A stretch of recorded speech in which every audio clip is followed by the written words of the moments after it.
Welcome to star 9 news.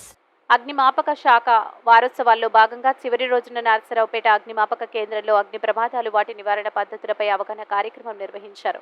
ఈ కార్యక్రమంలో పల్నాడు జిల్లా అగ్నిమాపక అధికారి ఎస్ శ్రీధర్, నరసరావుపేట అగ్నిమాపక కేంద్ర అధికారి ఎంవి సుబ్బారావు మరియు అగ్నిమాపక కేంద్రం సిబ్బంది పాల్గొనడమైంది.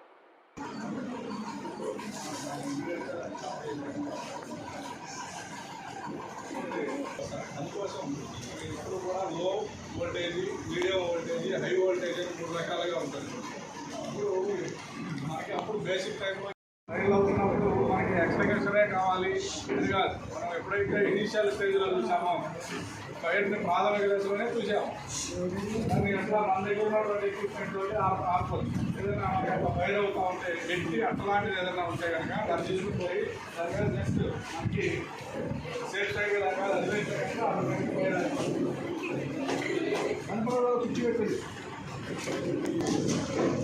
ఏం చేసాం మనం?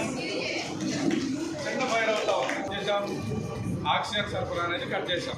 అప్పుడు ఆటోమేటిక్గా ఫైర్ అనేది స్టాప్ అయిపోయింది. లేదు దాన్ని చూసి మనం పరిగెత్తామనుకోండి, అది చుట్టుపక్కల ఉన్నటువంటి వస్తువులు అనుకుని పెద్ద ప్రమాదం జరిగేదానికి అవకాశం ఉంటుంది. ఫైర్లు ఇట్లాంటివి ఏదైనా జరిగి దానికి ఉన్నటువంటి ఇంప్రూవైజ్డ్ మెథడ్స్ తోటి చక్కగా ఆఫ్ చేసుకోవచ్చు. పెట్రోల్ పోసాం, నీళ్ళ పైన పెట్రోల్ పోస్తే పెట్రోల్ కూడా మండుతుంది. ఆ పెట్రోల్ అంతా పైకి వస్తుంది అన్నమాట. దాన్ని మనం సైడ్ నుంచి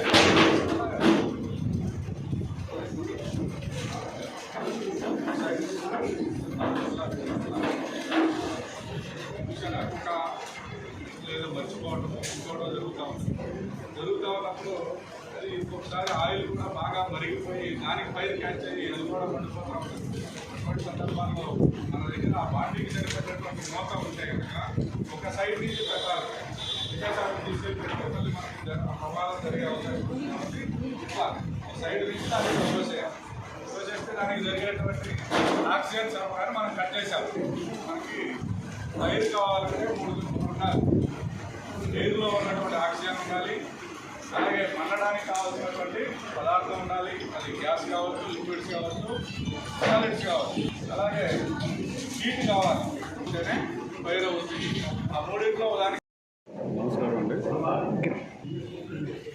మేము ఏప్రిల్ 14వ తేదీ నుండి ఏప్రిల్ 20వ తేదీ వరకు అగ్నిమాపక వారోత్సవాలు అనేవి నిర్వహించడం జరుగుతుంది. ఇది ప్రతి సంవత్సరం కూడా జరిగేటువంటి ప్రక్రియ.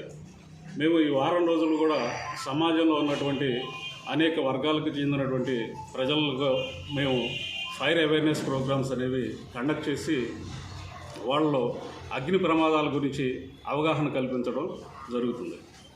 ఈరోజు ముగింపు సందర్భంగా ఇక్కడ ఈ కేంద్రంలో మేము సదస్సు నిర్వహించడం జరిగింది. ఇక్కడ అగ్నిమాపక కేంద్రంలో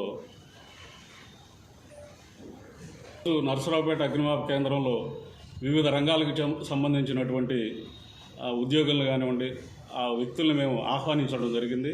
వారి సమక్షంలో మేము ఫైర్ డెమోస్ అన్నీ కూడా నిర్వహించి వాళ్ళకి అవగాహన కలిగించాం. అగ్ని ప్రమాద నివారణ చర్యలు ఎలా తీసుకోవాలో కూడా వాళ్ళకి అందరికీ తెలియజెప్పడం జరిగింది.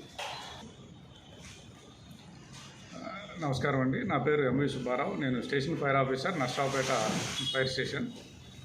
ఈరోజు అగ్నిమాపక వారోత్సవాల్లో భాగంగా ఈరోజు మనకి ఇక్కడ ఉన్నటువంటి సొసైటీలో ఉన్నటువంటి సెక్టర్స్ ఏవైతే ఉన్నాయో, ఇండస్ట్రీస్ కానివ్వండి, సినిమా థియేటర్స్ కానివ్వండి, హాస్పిటల్స్ కానివ్వండి, పెట్రోల్ బంకులు కానివ్వండి, ఎల్పిజి గోడౌన్స్ కానివ్వండి, స్కూల్స్ కానివ్వండి, వాళ్ళందరినీ కూడా ఈ అగ్నిమాపక వారోత్సవాల్లో చివరి రోజు అయినటువంటి ఈరోజు వాళ్ళందరినీ మా ఫైర్ స్టేషన్కి, అగ్నిమాపక కేంద్రానికి ఆహ్వానించి వారికి అగ్ని ప్రమాదాలపై అవగాహన అనేది కల్పించడం, వాటి నివారణ చర్యల గురించి వారికి డెమో రూపంలో కూడా ఎక్స్ప్లెయిన్ చేసి చెప్పడం జరిగింది. ఒకవేళ ఆయిల్ ప్రమాదాలు, వంట నూనెలు ఇట్లాంటివి ఆయిల్ ప్రమాదాలు జరిగితే వాటిని ఏ విధంగా మనం సింపుల్గా మన దగ్గర ఉన్నటువంటి వస్తువులతోటే వాటిని ఏ విధంగా ఆర్పుకోవాలి అనేటువంటి దాన్ని కూడా వారికి వచ్చినటువంటి వారికి డెమో ద్వారా చూపించడం జరిగింది. అట్లాగే ఎల్పిజి గ్యాస్ సిలిండర్ గురించి మనకి ప్రతి ఇంట్లో కూడా ఎల్పిజి సిలిండర్ ఉంటుంది. దాని గురించి కూడా మనకు ప్రతి ఒక్కరికి మినిమం అవగాహన అనేది ఉంటే కనుక మనకి దాని నుంచి జరిగేటువంటి చిన్న చిన్న ప్రమాదాలు కానివ్వండి, పెద్ద ప్రమాదాలు కానివ్వండి, వాటిని నుంచి మనం నివారణ చర్యల గురించి మినిమం అవగాహన ఉంటే వాటిని కూడా మనం నివారించుకునేటువంటి అవకాశం ఉంటుంది కాబట్టి దాన్ని కూడా వారికి డెమో రూపంలో చూపించి అవగాహన కల్పించడం జరిగింది. అట్లాగే విద్యుత్ ప్రమాదాల గురించి కూడా వారికి తీసుకోవాల్సినటువంటి నివారణ చర్యల గురించి వారికి ఎక్స్ప్లెయిన్ చేసి